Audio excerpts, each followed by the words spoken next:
ये शरीर का मरना धर्म है, ये शरीर का मरना धर्म है, क्योंकि जो जन्मा है सो मरेगा, जो चढ़ा है सो गिरेगा, जो बना है सो बिगड़ेगा। ये प्रकृति का नियम है। जातस्य ही ध्रुवो मृत्यु ध्रुवम जन्म मृतस्य च। अक्रूर जी ने मन में सोचा, जब मरना तो है ही, जब मरना है तो हम भोगी कंस के हाथ से नहीं, हम योगी कृष्ण के हाथ से मरेंगे तो कम से कम मेरा कल्याण उद्धार तो हो जाएगा। ऐसा मन में विचार कर करके अक्रूर जी ने कंस की बात मानी है। और जब अक्रूर जी ने कंस की बात मानी है और बात मान करके सोने के रथ को ले करके मथुरा से वृंदावन की ओर बढ़ते हैं। अक्रूर जी मन में विचार करते हुए जा रहे हैं, कहीं ऐसा तो नहीं मुझे देख करके कृष्ण और बलराम मुंह न मोड़ लें, कहीं मुझे देख करके कृष्ण और बलराम कहीं मुख न मोड़ लें। फिर मन में विचार आया, ईश्वर तो हृदय के भाव को जानते हैं, मेरे हृदय में कृष्ण और बलराम के प्रति किसी प्रकार का द्वेष नहीं है। मैं तो एक नौकर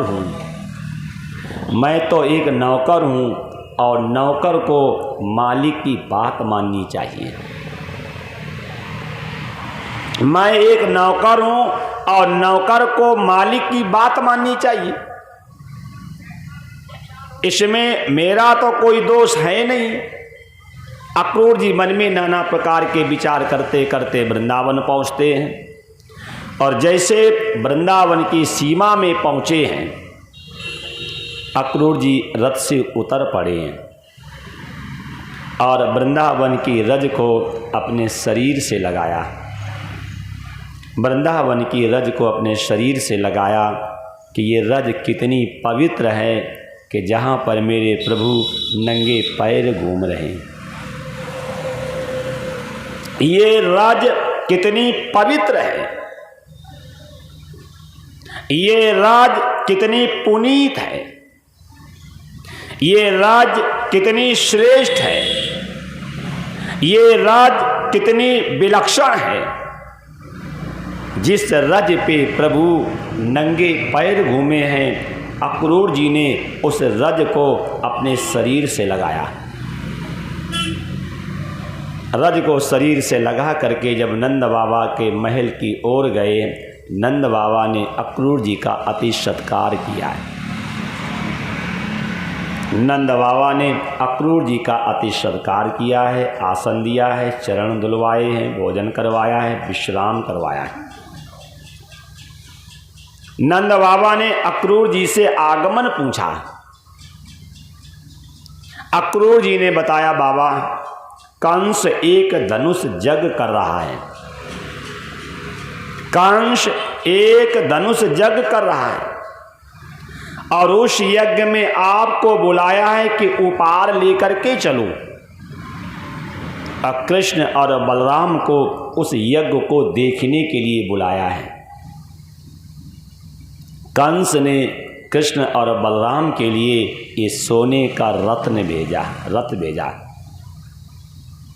सोने का रथ भेजा है। आनंदम ददाति सानंदा। नंद बाबा कंस को धन्यवाद देने लगे। देखो कंस मेरे पुत्रों से कितना प्रेम करता है कि सोने का रथ भेजा है। कंस मेरे पुत्रों से कितना प्रेम करता है जो सोने का रथ भेजा। अक्रूर जी ने संकेत कर दिया, बाबा नीच व्यक्ति की सेवा बहुत दुखदाई होती है।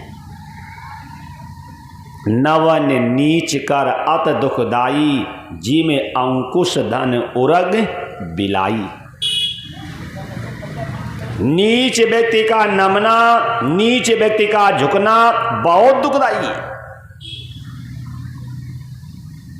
संकेत कर दिया, जैसे संत जो होते हैं संकेत से समझाते हैं।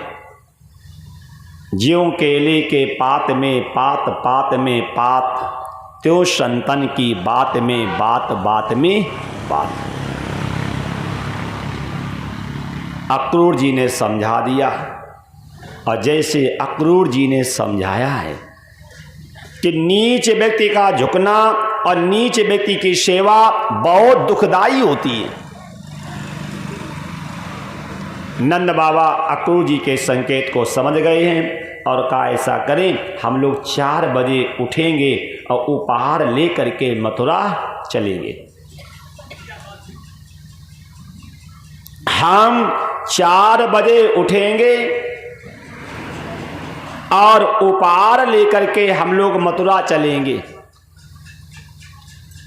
ऐसा मन में विचार कर करके नंद बाबा अक्रूर जी को समझा करके जाते हैं। इधर दोनों भाई गऊ और बछड़ों को गौशाला में बांध करके जैसे आते हैं, सुंदर सोने का रथ देखा, अंदर जाकर के अक्रूर जी को देखा, दोनों लोगों ने प्रणाम किया। अक्रूर जी ने दोनों पुत्रों को हृदय से लगाया और गोदी में बिठा करके आंख बंद करके अपने भाग्य की सराहना करने लगे।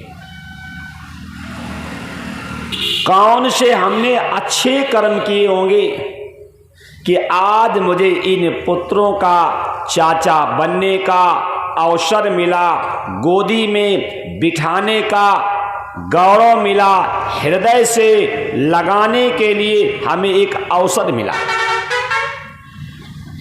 अपने भाग्य की सराहना कर रहे थे, उसी समय भगवान ने कहा चाचा जी, बोले हाँ हमें शहर दिखा दो। चाचा जी बोले हाँ हमें शहर दिखा दो। अब अक्रूर जी धर्म संकट में हैं। कंस ने कहा था कि लेकर के आना, और नंद बाबा ने कहा था कि बताना मत, और भगवान का ये नियम है कि निर्मल मन। मेरे सामने जब आप आइए तो अपने मन को निर्मल कर लीजिए, छल और कपट को त्याग दीजिए। आज भगवान स्वयं कह रहे हैं कि चाचा जी हमें शहर घुमा दो। अक्रूर जी ने कह दिया ठीक है, अवसर आएगा हम आपको शहर घुमाएंगे।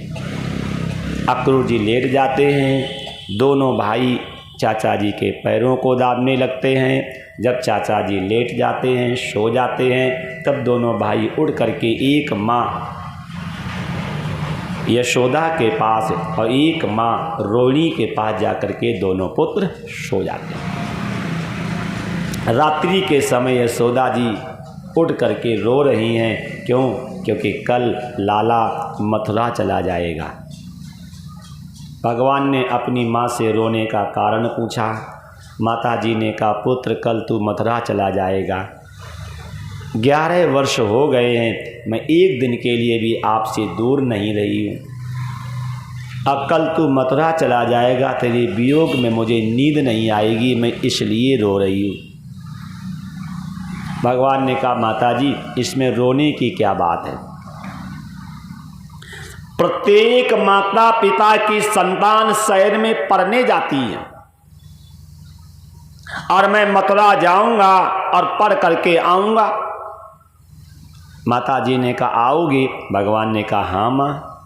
तब माता जी जाने की तो बात भूल गई, लेकिन आने की बात याद कर दी।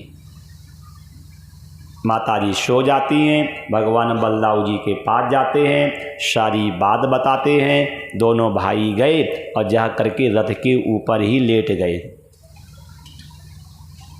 4 बजे अक्रूर जी ने घोड़ों को और जैसे रथ में लगा करके और जैसे रथ पे चढ़ने लगे तो दोनों पुत्रों को पीछे लेटे हुए देखा।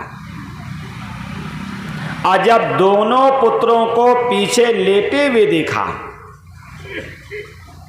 तो अक्रूर जी ने नंद बाबा से कहा, बाबा जिस लिए हम लोग 4 बजे जा रहे थे, ये बच्चे तो पहले ही लेटे हैं। आपस में चर्चा होने लगी। प्रभु की नींद खुली है और प्रभु ने कहा, चाचा जी आप तो झूठ बोलते हैं। आप हमसे कह रहे थे कि हम आपको शहर घुमाएंगे, आप रात्रि के समय जा रहे हैं, आप झूठ बोलते हैं। भगवान ने अक्रूर जी को उलाहना दिया है। छोटे छोटे बच्चों को जब ये बात मालूम हुई तब बच्चे भाग भाग करके आए हैं और आ करके का लाला बोले, हाँ हम भी आपके साथ चलेंगे, हम भी आपके साथ शहर चलेंगे और चल करके धनुष यज्ञ देखेंगे, उत्सव का आनंद लेंगे। भगवान ने कहा, तुम लोग अपने अपने घर जाओ और घर में जा करके अपनी अपनी माताओं से आज्ञा लेकर के आओ। छोटे छोटे बच्चे भाग भाग करके घर आए हैं, अपनी अपनी माताओं से आज्ञा लेते हैं। ये कथा से शिक्षा लेनी चाहिए। अगर कोई मेला देखने के लिए या कहीं पिक्चर देखने के लिए या कहीं नुमाइश घूमने के लिए अगर हम किसी के बच्चों को ले जा रहे हैं तो सबसे पहले उनके माता पिता को सूचना देनी चाहिए। भगवान ने कहा, घर जाओ अपने माता पिता को बता करके आओ। छोटे छोटे बच्चे घर जाते हैं और घर में जा कर के अपनी अपनी माताओं को बताया कि मैं लाला के साथ मथुरा में धनुष यज्ञ देखने जा रहा हूँ। माताओं ने आज्ञा दे दी और जैसे ग्वाल तैयार होकर के यज्ञ के लिए जब चलने लगे, जब ये बात गोपियों को मालूम हुई, गोपियाँ भाग भाग करके आई हैं और भगवान कृष्ण से ऐसे लिपटी है जैसे कोई बेल पेड़ से लिपट जाती है। कुछ गोपियां कृष्ण से लिपटी हैं, कुछ गोपियां रथ के आगे लेटी हैं, कुछ गोपियां रथ के घोड़ों की लगाम पकड़े हैं और कुछ गोपियां रथ को पीछे से खींच रही हैं और कुछ गोपियां अक्रूर जी को गालियां दे रही हैं। अरे किसने आपका नाम रखा अक्रूर? तो अक्रूर नहीं है तो कूर है। गोपियां अक्रूर जी को गालियां दे रही हैं। किस व्यक्ति ने आपका नाम अक्रूर रखा? वो अक्रूर नहीं तो कूर है। गोपियां गाली दे रही हैं। भगवान ने जब गोपियों को देखा तब जो गोपी भगवान से लिपटी है उस गोपी को हटाया, जो रथ के आगे लेटा है उसको हटाया, जो घोड़ों को पकड़े है उसको हटाया और जो रथ को खींच रही है उसको हटाया। किसी गोपी को गोपी का सहारा दिया, किसी गोपी को पेड़ का सहारा दिया, किसी गोपी को खंबे का सहारा दिया। जब भगवान चलने लगे तो गोपियां रो रहीं और रो करके कहा, लाला अगर मुझे मालूम होता तो इतना बड़ा निर्मोही है, अगर मुझे मालूम होता कि आप इतने बड़े निर्दयी हो तो मैं कभी आपसे प्रेम नहीं करती। लाला वो दिन भूल गए जो रात रात भर में तुम्हारे साथ नाचती थी। मैंने अपने कुल की, ससुर की, सास की, पति की, बच्चों की परवाह भी नहीं की। मैंने ना अपने कुल की परवाह की, ना मैंने अपने ससुर की परवाह की, ना मैंने अपनी सास की परवाह की, ना मैंने अपने पति की परवाह की, ना मैंने अपने बच्चों की परवाह की। अब मैं लोक रीति को छोड़ करके तुम्हारे साथ रात रात भर नाचती थी, लेकिन तूने तो मेरे साथ ऐसा व्यवहार किया। अगर मुझे मालूम होता तो ऐसा निर्मोही व्यक्ति है, मैं तुझसे प्रेम नहीं करती। देखो ये कथा से शिक्षा लेनी चाहिए। कृष्ण और गोपियों का प्रेम है। वृंदावन और मथुरा में मात्र 10 किलोमीटर का अंतर है। और गोपियाँ जिंदगी भर रोई हैं लेकिन कभी कृष्ण से मिलने नहीं गई। गोपियाँ जिंदगी भर रोई हैं लेकिन कभी कृष्ण से मिलने नहीं गई। प्रेम तड़पाता है, प्रेम रुलाता है, प्रेम रंग लाता है, प्रेम बेचैन करता है, प्रेम ईश्वर से मिलाता है। गोपियों को ईश्वर से अर्थात कृष्ण से सच्चा प्रेम था। जब तक रथ के पहिए की आवाज, रथ की ध्वजा, घोड़ों के पैरों की धूल दिखती रही, तब तक तो गोपियां खड़ी रही। जब ध्वजा दिखना, आवाज आना और धूल दिखना बंद हो गई तो गोपियां ऐसे गिर पड़ी और ऐसे गिर करके फड़फड़ा रही जैसे किसी तालाब का पानी खत्म हो जाता है तो मछलियां फड़फड़ाती। अक्रूर जी ने जब ये बात देखी तो अक्रूर जी के मन में भाव आए। रास्ते में यमुना जी मिली। अक्रूर जी यमुना स्नान करने के लिए जाते हैं और जैसे अक्रूर जी ने यमुना जी में स्नान किया है तो अक्रूर जी को यमुना जी के अंदर प्रभु के चतुर्भुज स्वरूप के दर्शन हुए। और जैसे यमुना जी के अंदर चतुर्भुज स्वरूप के दर्शन हुए हैं, अक्रूर जी ने ऊपर जब देखा तब प्रभु रथ पे बैठे हुए, फिर जल के अंदर देखा तो प्रभु जल के अंदर दिख रहे। जब तीसरी बार देखा तब समझ में आया कि रथ पे जो हैं ये दो भुजाकार हैं और जल में जो हैं ये चतुर्भुजाकार हैं। अक्रूर जी ने यमुना जी को प्रणाम किया है, अर्थात यमुना जी के माध्यम से ईश्वर की प्राप्ति हुई है। कथा से शिक्षा लेना चाहिए, अर्थात जिस साधन से ईश्वर की प्राप्ति हो हमें उस साधन को हमेशा प्रणाम करना चाहिए। जैसे यहां से छिमरा मऊ जा रहे तो बस एक साधन है। ईश्वर प्राप्ति में मंदिर एक साधन है। ईश्वर प्राप्ति में पूजा पाठ जाप दान सेवा एक साधन है। लेकिन हम लोगों ने साधन को ही साध मान लिया है। हम लोगों ने साधन को ही साध मान लिया है, तभी तो रास्ता रुक गई है। आज हमें इतना विवेक नहीं रहा है कि क्या साधन है और क्या साध्य है।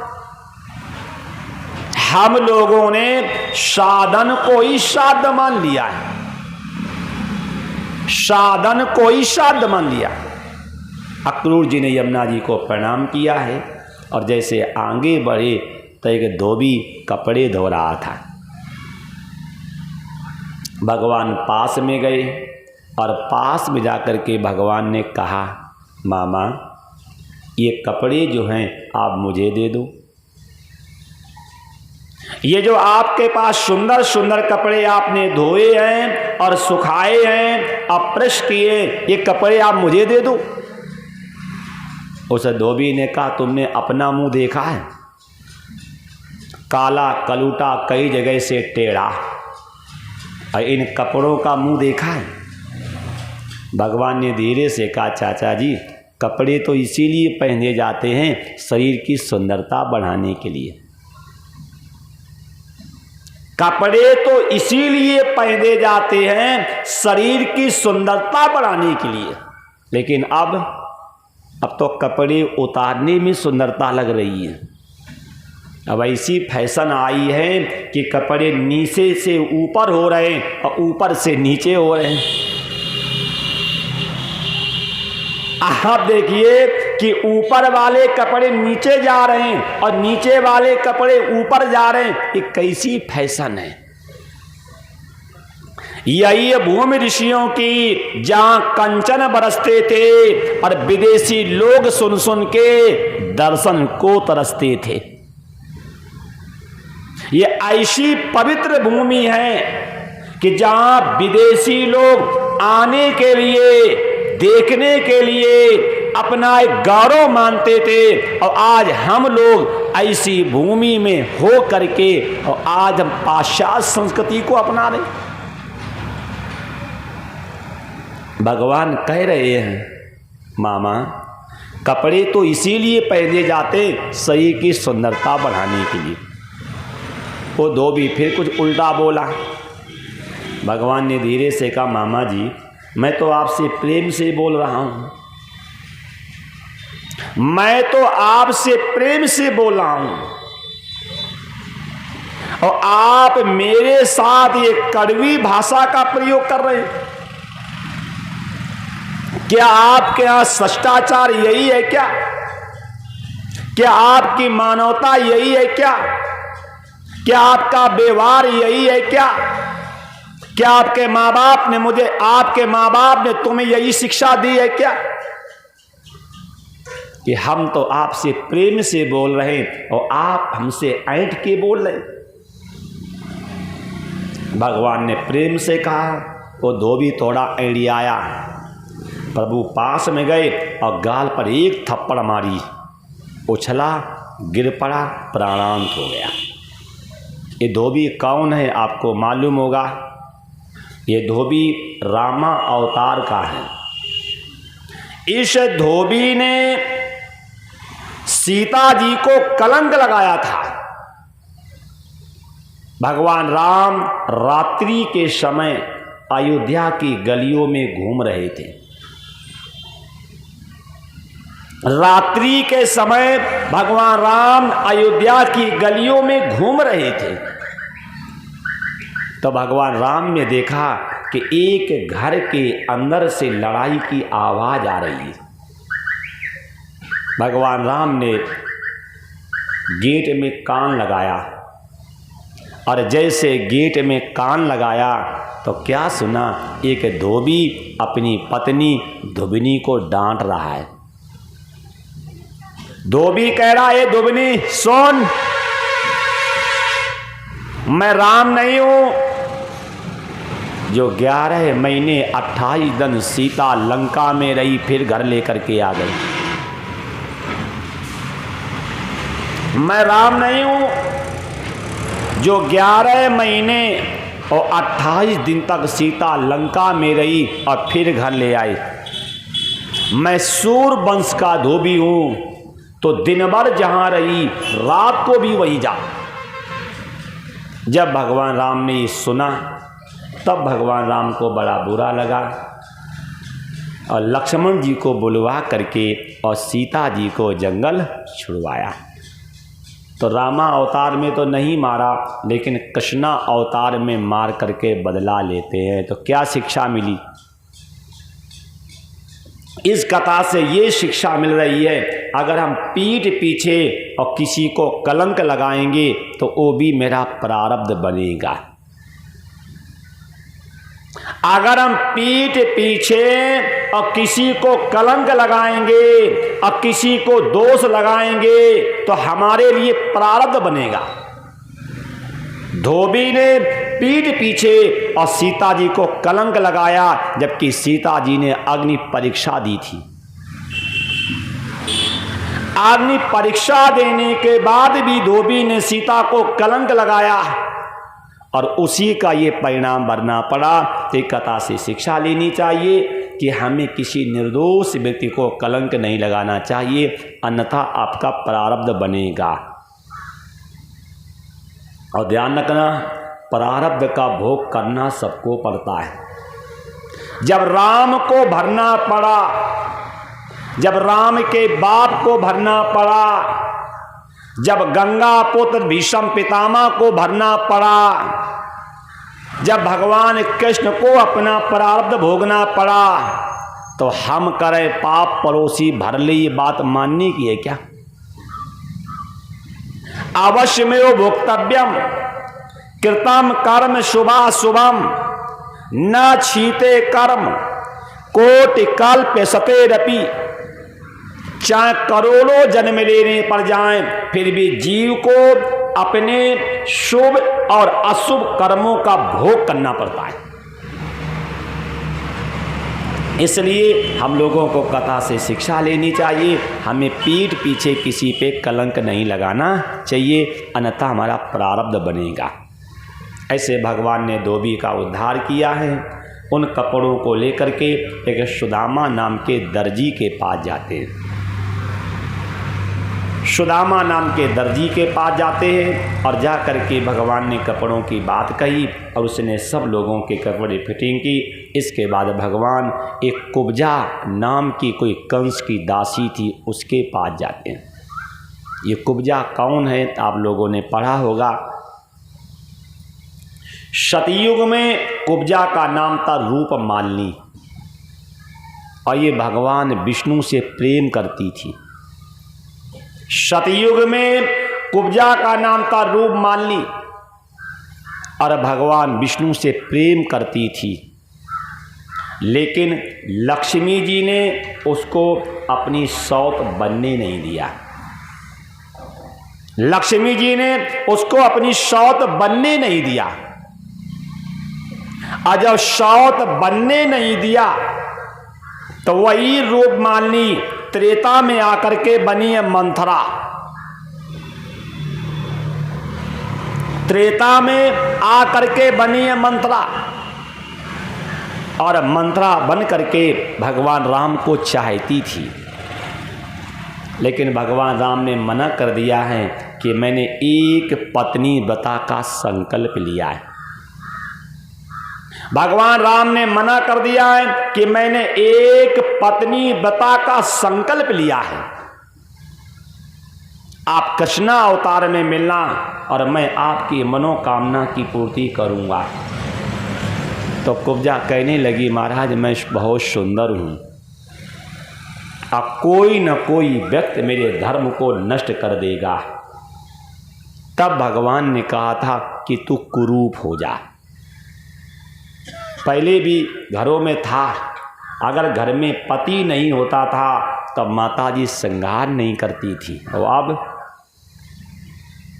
अगर पति परदेश में है तो फिर अम्मा ब्यूटी पार्लर में है। ये कथा से शिक्षा लेनी चाहिए। पहले मेरी माताएं, पहले मेरी बहनें अपनी इज्जत को छिपाती थी, आज अपनी इज्जत को छपाती हैं। अब आप किसी का फेसबुक खोल करके देखो, फिर ऐसी ऐसी फोटो देखने को मिलेंगी जो आपने कभी कल्पना भी नहीं की होगी। पहले माताएं अपनी इज्जत को छिपाती थी और इस भौतिकता की आग में ऐसी संस्कृति की आग लग गई है कि अपनी इज्जत को छपाती हैं। आपने कभी कथा पढ़ी होगी पद्मावती। पद्मावती कितनी सुंदर थी। पद्मावती इतनी सुंदर थी कि पद्मावती की सुंदरता की चर्चा और जिस समय अलाउद्दीन खिलजी ने सुनी है, जिस समय पद्मावती की सुंदरता की चर्चा पद्मावती की सुंदरता की चर्चा और जैसे अलाउद्दीन खिलजी ने सुनी है तो वो टेंशन में हो गया, डिप्रेशन में। तो उसने कहा कि मुझे पद्मावती को देखना है। साफ मना कर दिया पद्मावती ने कि मुझे अपना मुंह उस यमन को नहीं दिखाना है, मुझे अपना मुंह उस यमन को दिखाना ही नहीं। अब राजा की आज्ञा है तो लिखा, हमने पढ़ा कि पद्मावती ने शीशा में मुंह किया है, मतलब अपना मुंह उस यमन को दिखाना अच्छा नहीं समझा, तब पद्मावती ने अपना मुंह किया शीशा में। और जिस समय अलाउद्दीन खिलजी ने अब पद्मावती का मुंह दर्पण में देखा तो वो तो और टेंशन में हो गया और उसने यही कहा कि मुझे पद्मावती चाहिए। अगर जिंदा नहीं ला सकते हो तब मार के ले आओ। तो आपने पढ़ा होगा कि पद्मावती ने आग में जलना तो स्वीकार किया, लेकिन अपने शरीर पे किसी यवन का हाथ लगने नहीं दिया। आग में जलना तो स्वीकार किया, लेकिन अपने शरीर पर किसी का हाथ लगने नहीं दिया। और अब देखना डीजे पे कभी मेरी माता जी अपने पति के साथ नहीं, जब नाचेंगी तो किसी दूसरे का हाथ पकड़ के नाचेंगी। अपने पति के साथ नाचने में शर्म आती है, अपने पति के साथ गाड़ी पर बैठ करके मेला में जाने में शर्म आती है, और आवारा लोगों के साथ नाचने में घूमने में शर्म नहीं आती है। और कह दो तो कहेंगे पंडित जी कहते क्यों? अच्छा क्या हम यहां मौन रहने को बैठे हैं क्या? ये कथा से शिक्षा लेनी चाहिए। पद्मावती की ले लो, चाहे लक्ष्मीबाई की ले लो, और चाहे इधर मंथरा की ले लो। मंथरा कह रही मैं सुंदर हूं, मैं सुंदर हूं, और जो स्त्रियां सुंदर होती हैं उन पे रावण और कालिमी की दृष्टि होती है। कोई ना कोई व्यक्ति हमारे धर्म को नष्ट कर देगा, कोई ना कोई व्यक्ति जो है हमारे धर्म को नष्ट कर देगा। तब भगवान राम कहते तू कुरूप हो जा।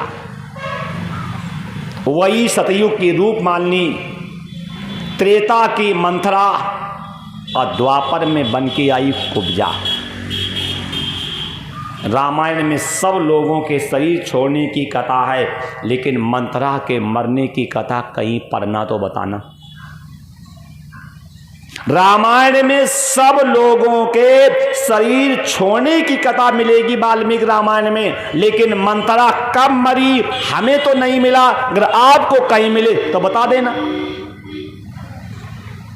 वही सतयुग की रूप माननी, त्रेता में मंथरा बनी है, और द्वापर में वही कुब्जा बन करके सोने की कटोरी में चंदन को लेकर के और टोकरी में माला को लेकर के कंस के दरबार जा रही है।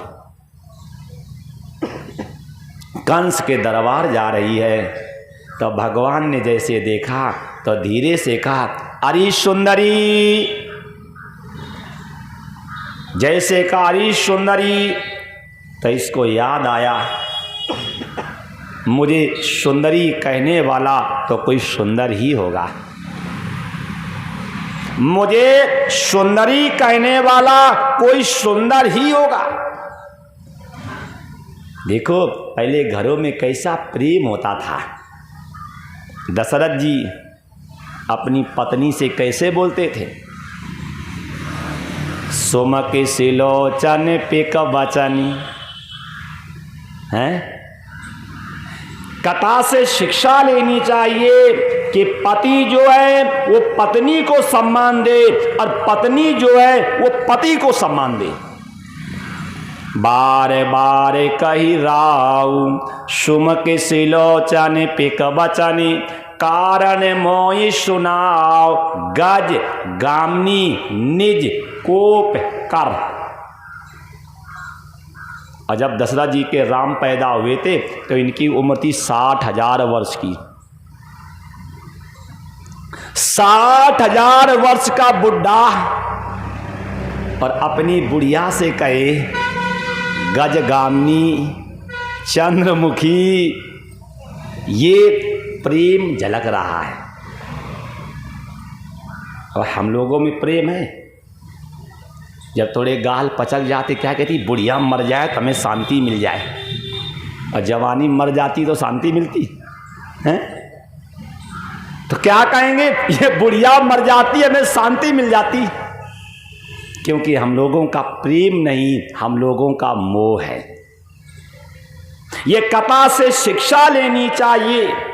अगर दशरथ जी ने प्राण प्रिया कहा है तो कैकेयी भी बोली है, सुनहु प्राण प्रिय भावत जी का, देव एक बार भरतई टीका। ये कथा से शिक्षा लेनी चाहिए। अगर पिताजी अपनी पत्नी से प्राणनाथ कहते हैं तो माताजी को भी प्राणेश्वरी प्राणनाथ कहना चाहिए।